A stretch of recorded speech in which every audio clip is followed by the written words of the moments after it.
What's up, everybody? This is Justin from Microdose, and today we're going to cover the aluminum chassis conversion for the D24. Pictured here, you'll see the aluminum chassis itself and the tools needed for the job. You're going to need a 1.5 Allen head and a 00 Phillips screwdriver. Disregard the bags on the bottom side of the screen. Those will be in an upcoming video. To keep things simple, we're going to replace one plate at a time. Simply remove the screws from the rear deck and replace out the carbon fiber plate with the new aluminum one. Here's just a side-by-side comparison of the original carbon fiber plate versus the new upgrade aluminum. Now we'll move on to the front. The procedure is the exact same as the rear plate, there's just a few extra screws. Try to make sure you don't move your Ackerman adjustment too much with your servo up front. That'll keep your settings pretty much in the ballpark from start to finish of the project. Here's a few photos of the final product. Overall, fitment wasn't bad and the quality's pretty good, although I do have some notes that you might find interesting on that here in just a few seconds. Like a lot of hardware, you'll see that even a 4mm screw doesn't measure exactly 4mm. It comes up about a tenth over. That leads us to a problem when it comes to swapping out this deck, as the carbon fiber deck, as just seen, is about a 1/10 millimeter thicker than the upgrade aluminum plate. Here's a quick little video of how much play is in the screws when you use the metal deck. See if I can get it on camera just right. It's minute, but it's still enough to where the back of the car is super loose. Screws are just about a 1/10 of a millimeter too long. And it didn't matter when the carbon plate was there because the carbon plate was about a 1/10 of a mil thicker than this aluminum. So yeah, you're probably going to have to put slightly shorter screws or just hit the ends of these with a file a little bit to get this seated all the way so it's nice and rigid. Because I've also noticed right here with the top deck where this is kind of a floating mount. Let me see if I can get it to the other side real quick. See how much plays in that? So basically, if you don't have these screws tight on the bottom, the entire car is just this like super floppy mess.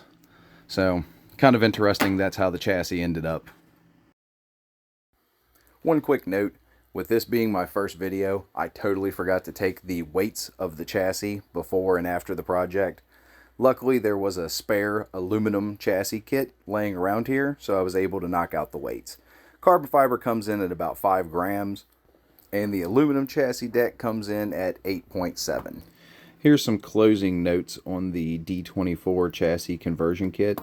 Overall, the chassis is pretty nice. I have seen, up here at the front, there's a little bit of defect in the manufacturing. It's nothing really crazy, but you're going to kind of get that when you have that 3D swoop there, especially if everything's not bang on. Another thing that I have a problem with this particular car, something that I make sure I incorporate into everything I design, is when you put a countersunk screw in, that screw is actually level with the surface.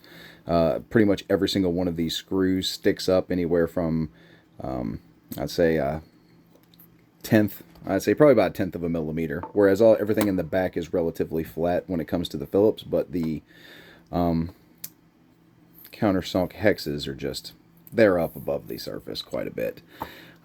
Outside of that, I did originally mention, that these screws right here are a little bit long, and that's what keeps the car from actually being tight, and it's kind of a wobbly mess back and forth. The car was assembled when I got it. I can't guarantee that these are the exact screws. They're 4mm, 2.5 by 4 or 2 by 4. But everything else in the bottom of the car, aside from the Phillips, is all the same length. So I think these might be longer actually, right here at the back bumper. But everything here is 4mm length. So I have to assume that those were correct. And if they are, you're probably going to have to file those screws to get this chassis to work for you, at least to be tight.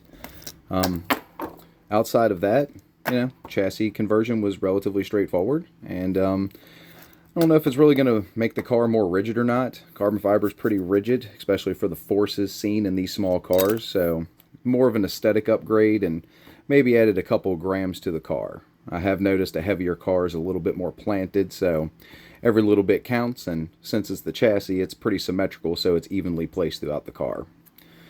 I think that pretty much wraps up the chassis conversion. This was not really a full-blown video. I just pretty much did a clip show and then wrapped up with a little video at the end. But Hopefully this answered questions for installation and just overall quality of the chassis itself. Thanks for watching.